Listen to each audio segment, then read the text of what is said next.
wada galay intii maxaan la wada xidhay anoon gacanta kugu dhigin gooni uma furfuraye arrimahaan iswada galay intii maxaan la wada xidhay anoon gacanta kugu dhigin gooni uma furfuraye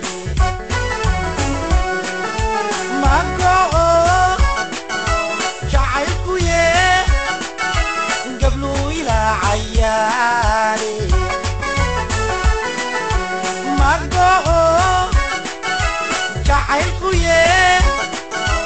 قبلوا إلى عيالي قبرتنكي حالي مركان قوشاك وقتبي كايغا يكون يا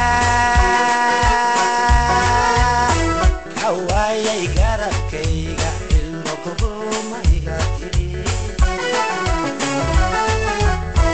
قفرتنكي حالي مركان قوشاك وقتبي كايغا يكون يا